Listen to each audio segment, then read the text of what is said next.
Guys, आप सबका स्वागत है एक नई वीडियो में।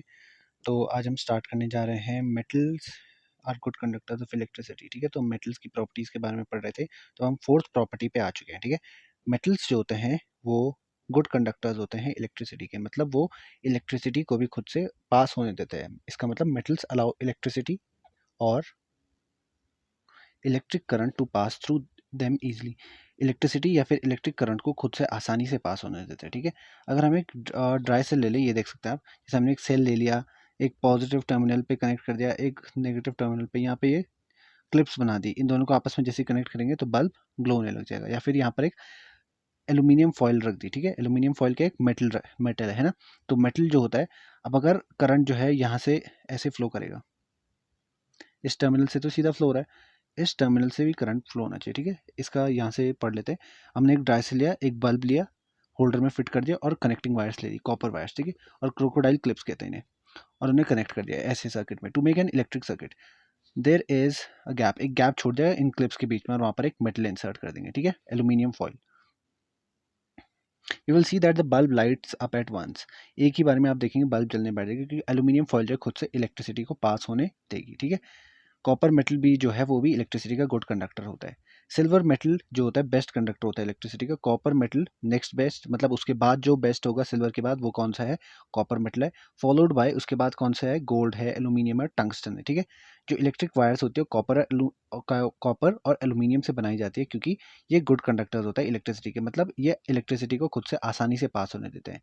अब जैसे आयरन और मर्क्यूरी होगा, इनमें जो होती है ग्रेटर रेजिस्टेंस होती है। रेजिस्टेंस मतलब ये करंट को अपने से खुद से इजीली फ्लो नहीं करने देते। ठीक है, इसलिए हम क्या बोलते हैं, इनके पास लोअर इलेक्ट्रिकल कंडक्टिविटी है, मतलब इलेक्ट्रिसिटी को उतने अच्छे से कंडक्ट नहीं करते, खुद से पास नहीं होने देते। ठीक है, मेटल जो होता है गुड कंडक्टर्स इसलिए होते हैं इलेक्ट्रिसिटी के, क्योंकि उनके पास, किसी ने अगर आपसे पूछ लिया कि मेटल्स गुड कंडक्टर्स हैं, लेकिन क्यों हैं, क्योंकि मेटल्स जो होते हैं उसके पास फ्री इलेक्ट्रॉन्स होते हैं, और ये जो फ्री इलेक्ट्रॉन्स होते हैं ये आसानी से जो मेटल है उसमें मूव करते रहते हैं और इलेक्ट्रिक करंट को कंडक्ट करते हैं, मतलब उसे आगे जाने में मदद करते हैं। जो इलेक्ट्रिकल कंडक्टिविटी है वो एक अनदर कैरेक्टरिस्टिक प्रॉपर्टी, ये भी एक प्रॉपर्टी है मेटल्स की। ठीक है, ये हमने डिस्कस कर लिया। अब फिफ्थ प्रॉपर्टी की ओर मूव करते हैं, वो है मेटल्स आर लस्ट्रस और शाइनी। ठीक है, और उसे हम पॉलिश भी कर सकते हैं, आपने देखा होगा। मेटल्स की जो होती है जनरली एक शाइनिंग सरफेस होती है, और एंड कॉपर फॉर एग्जांपल, जैसे यहाँ देख सकते हैं गोल्ड हो गया, सिल्वर हो गया, है ना, और कॉपर, इनकी क्या होती है? शाइनी सर्फेसेस होती है, और इन्हें हम पॉलिश भी कर सकते हैं, सॉरी। ठीक है, useful in making jewellery, jewellery बना सकते हैं आप इससे, डेकोरेशन पीसेस बना सकते हैं। गोल्ड एंड सिल्वर जो होती है वो ज्वेलरी बनाने के लिए इसलिए इस्तेमाल होती है क्योंकि बहुत ही ब्राइट होते हैं, है ना, ये तो आपको पता ही है, ब्राइट होते हैं और शाइनी होते हैं। अब सिल्वर मेटल जो है वो भी एक एक्सीलेंट रिफ्लेक्टर होता है, लाइट को अच्छे से रिफ्लेक्ट करता है, इसलिए हम इसे मिरर्स बनाने में भी इस्तेमाल करते हैं। ठीक है, सिल्वर को, क्योंकि लाइट को रिफ्लेक्ट बैक करता है। The metals lose their shine और brightness on keeping in air for a long time, ये अपनी शाइन या ब्राइटनेस लूज कर देता है अगर हम इन्हें हवा में छोड़ दें, क्योंकि और डल अपीयरेंस, इनकी अपीयरेंस जो होती है वो डल हो जाती है, क्योंकि इनमें ऑक्साइड की एक थिन लेयर बन जाती है, या फिर कार्बोनेट या फिर सल्फाइड की। ठीक है, by the slow action of various gases, क्योंकि जो गैसेस प्रेजेंट होती है एनवायरनमेंट में वो इसके साथ रिएक्ट कर जाती है, और फिर ये इनकी अपीयरेंस डल हो जाती है। ठीक है, देखिए गोल्ड से आप कंगन भी बनाते हैं ऐसे। सिक्स प्रॉपर्टी के बारे में पढ़ते हैं, तो मेटल जो होता है जनरली हार्ड होते हैं, except sodium and potassium which are soft metal. Sodium और पोटेशियम जो होते हैं वो सॉफ्ट मेटल्स होते हैं। जनरली हम ये कह सकते हैं कि मेटल जो होते हैं हार्ड होते हैं, ये जो एग्जांपल दिए हार्ड मेटल्स के। जबकि जो दो मेटल्स हैं सोडियम और पोटेशियम, वो सॉफ्ट मेटल्स होता है और उन्हें हम नाइफ से भी कट कर सकते हैं। ठीक है, सेवंथ प्रॉपर्टी की ओर मूव करते हैं, तो मेटल जो होते हैं स्ट्रॉन्ग होते हैं, एक्सेप्ट सोडियम और potassium metals which are not. Sodium और पोटेशियम जो होता है हम उन्हें ईजिली कट कर सकते हैं, इसलिए वो स्ट्रॉन्ग नहीं होते। ठीक है, हार्ड नहीं होते। They can hold large weights, अब जो होते हैं मेटल्स हम ब्रिजेस वगैरह बनाते हैं, क्यों? क्योंकि इंसान मूव हो रहे हैं, व्हीकल्स मूव हो रही है, लार्ज वेट को होल्ड कर सकते हैं विदाउट स्नैपिंग, मतलब विदाउट ब्रेकिंग, बिना टूटे हुए लार्ज वेट को होल्ड करके रखते हैं। ठीक है, अब आयरन मेटल जो है in the form of steel, steel के फॉर्म में बहुत स्ट्रॉन्ग होता है, स्टील के एक अलॉय है। ठीक है, ड्यू टू दिस अलॉय मतलब मिक्सचर ऑफ मेटल्स, इसकी वजह से आयरन मेटल को bridges, buildings, railway lines, machines, girders, vehicles और चेन, ठीक है, इन सब को बनाने में इसकी मदद होती है। रेलवे लाइन, ऐसी चीज़ें जो हैवी लोड्स रहती है, इन चीज़ों को बनाने के लिए मेटल का इस्तेमाल होता है। ठीक है, सोडियम और पोटेशियम उतने स्ट्रॉन्ग मेटल्स नहीं होते। ठीक है, अब एट्थ प्रॉपर्टी की ओर मूव करते हैं, तो metals are solids at room temperature, ये रूम टेम्परेचर पे क्या होता है? सॉलिड्स होते हैं, एक्सेप्ट मर्क्यूरी, क्योंकि ये एक लिक्विड मेटल होता है। ये सब क्या है? सॉलिड होता है रूम टेम्परेचर पे, लेकिन मर्क्यूरी क्या होता है? लिक्विड होता है रूम टेम्परेचर पे। Metals have high melting point और बॉइलिंग पॉइंट, सोडियम और पोटेशियम को छोड़ के, क्योंकि इनका लो मेल्टिंग पॉइंट होता है। जैसे आयरन मेटल होता है उसका बहुत ही हाई मेल्टिंग पॉइंट होता है, मतलब वो पिघलेगा इस टेम्परेचर पे पिघलना शुरू करता है 1535 डिग्री सेल्सियस के। और कॉपर मेटल का भी हाई होता है 1083, जबकि सोडियम और पोटेशियम का मेल्टिंग पॉइंट और बॉइलिंग पॉइंट लो होता है। ये देख सकते हैं आप, सोडियम, सबसे पहले सोडियम का दिया गया है, तो ये वैल्यूज़ आप याद भी रख सकते हैं, ठीक है। ये सोडियम का 98 डिग्री सेल्सियस होता है, 64 डिग्री सेल्सियस इसका, ठीक है। गैलियम और सीजियम मेटल जो है उनका भी लो मेल्टिंग पॉइंट होता है, ये देखिए। अब मेटल की जो होती है डेंसिटी, मतलब घनत्व जो होता है वो हाई होता है, मतलब उसके जो पार्टिकल्स है वो बहुत क्लोज होता है, क्योंकि वो भी सॉलिड स्टेट में पाया जाता है, सोडियम और पोटेशियम मेटल को छोड़ के, क्योंकि इनकी डेंसिटी लो होती है। अब डेंसिटी ज़्यादा होगी तो क्या होगा, वो सब्सटेंस हैवी भी उतना ही होगा। जैसे डेंसिटी आयरन की कितनी, 7.8 ग्राम पर सेंटीमीटर क्यूब, मतलब सेंटीमीटर क्यूब के दिखाते हैं इसकी वॉल्यूम, मतलब इतने वॉल्यूम में इतना ग्राम आयरन आता है आयरन ही में। तो आयरन क्या हो गया, एक हैवी सब्सटेंस हो गया। जबकि सोडियम और पोटेशियम की डेंसिटी कितनी है, 0.97 ग्राम पर सेंटीमीटर क्यूब, और पोटेशियम की इतनी। तो ये जो होते हैं वो लाइट मेटल्स होते हैं, ठीक है। अब मेटल जो होते हैं सोनोरस होते हैं, सोनोरस मतलब वो एक रिंगिंग साउंड प्रोड्यूस करते हैं जब हम उन्हें हिट करते हैं।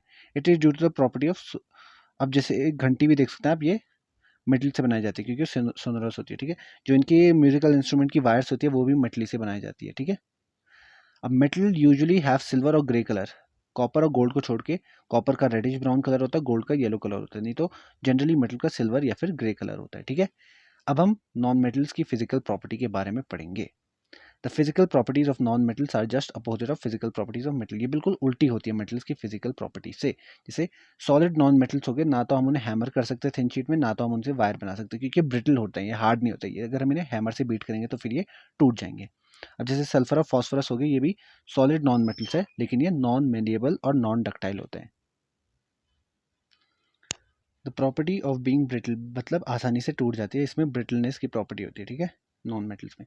फिर second property, non metals heat और इलेक्ट्रिसिटी कंडक्ट नहीं कर सकते, ठीक है, मेटल्स की तरह, क्योंकि इनके पास कोई फ्री इलेक्ट्रॉन्स नहीं होते हैं जो नेसेसरी होते हैं ताकि वो हीट और इलेक्ट्रिसिटी को आगे कैरी करे। Carbon in the form of graphite, केवल कार्बन ही ऐसा मेटल है, नॉन मेटल है जो गुड कंडक्टर होता है इलेक्ट्रिसिटी, वो भी ग्रेफाइट फॉर्म में बस। Since graphite which is an allotropic form of carbon, ये कार्बन का ही एक फॉर्म होता है, ये इलेक्ट्रिसिटी का गुड कंडक्टर होता है, इसे इलेक्ट्रोड्स बनाने के भी काम आता है, ठीक है।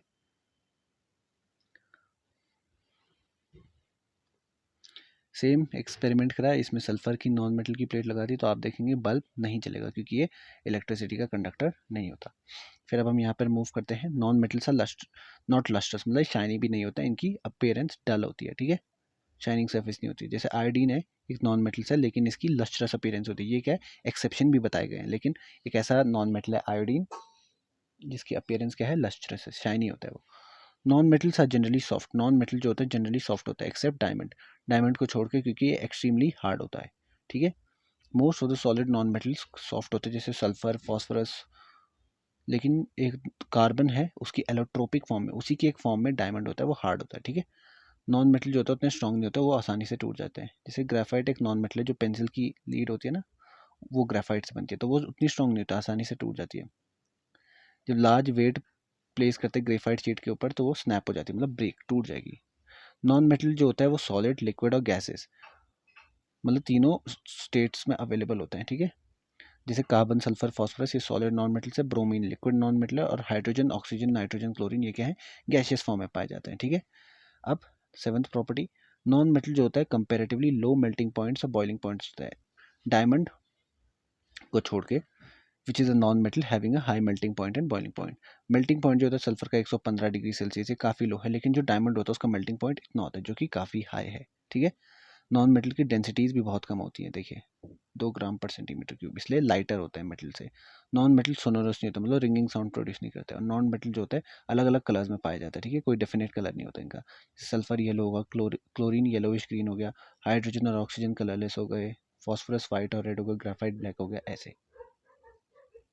अब ये जो नेक्स्ट टॉपिक है ये क्या, exception in physical properties. Physical properties में क्या क्या एक्सेप्शंस होती हैं, जैसे इलेक्ट्रिकल कंडक्टिविटी, हमने देखा नॉन मेटल्स इलेक्ट्रिसिटी कंडक्ट नहीं कर सकते, लेकिन कार्बन मेटल अपनी ग्रेफाइट फॉर्म में, ये एक एक्सेप्शन है, ये इलेक्ट्रिसिटी कंडक्ट करता है, ठीक है। लस्चर, लस्चर में क्या होता है, नॉन मेटलिक, जो नॉन मेटल्स होते हैं वो लस्ट्रस नहीं होते हैं, उनकी शाइनी अपीयरेंस नहीं होती, लेकिन आयोडीन ही एक ऐसा नॉन मेटल है जिसकी शाइनी अपीयरेंस होती है, ठीक है। हार्डनेस और सॉफ्टनेस, हमें पता है कि मेटल्स हार्ड होते हैं, बट अल्कली मेटल जो हो गए, इन्हें अल्कली मेटल कहा जाता है, सोडियम पोटेशियम लिथियम को। ये एक्सेप्शन है क्योंकि इन्हें नाइफ से कट किया जा सकता है। कार्बन डायमंड फॉर्म में क्या होता है, हार्ड होता है, जबकि एक नॉन मेटल है। फिजिकल स्टेट में मेटल जो होते हैं वो सॉलिड होते हैं, लेकिन मर्क्यूरी एक ऐसा नॉन मेटल सॉरी एक ऐसा मेटल है जो लिक्विड स्टेट में भी पाया जाता है रूम टेम्परेचर पे। मेल्टिंग और बॉइलिंग पॉइंट, हमें पता है कि मेटल्स का मेल्टिंग पॉइंट हाई होता है, लेकिन सोडियम पोटेशियम गैलियम और सीजियम इनका लो मेल्टिंग पॉइंट पाया जाता है। वैसे ही डायमंड एक नॉन मेटल है, उसका मेल्टिंग पॉइंट हाई पाया जाता है मेटल्स की तरह। डेंसिटी देख लीजिए, मेटल्स की जो होती है डेंसिटी हाई होती है, लेकिन ये जो मेटल्स है लिथियम सोडियम पोटेशियम इनकी डेंसिटी लो होती है। तो हमने देखा कि हम मेटल्स और नॉन मेटल्स, अब इससे हमें क्या पता चलता है कि ये पूरी तरीके से बातें सच नहीं की। अगर हम बोले मेटल्स हार्ड है, लेकिन ऐसे मेटल्स भी है जो हार्ड नहीं है। अगर हम बोले मेटल्स शाइनी है, तो हर मेटल उतनी तरीके से शाइनी नहीं होता। नॉन मेटल शाइनी नहीं है, लेकिन आयोडीन तो शाइनी है। इसलिए हमने ये पाया कि हम इन्हें क्लासीफाई मेटल्स और नॉन मेटल्स के ही बेसिस पे क्लासीफाई नहीं कर सकते, हमें और इन्फॉर्मेशन चाहिए। तो हम फिर मेटल्स की और नॉन मेटल्स की केमिकल प्रॉपर्टीज़ के बारे में पढ़ेंगे। तो आज की वीडियो में इतना ही, बाकी हम नेक्स्ट वीडियो में कंटिन्यू करते हैं। Thank you.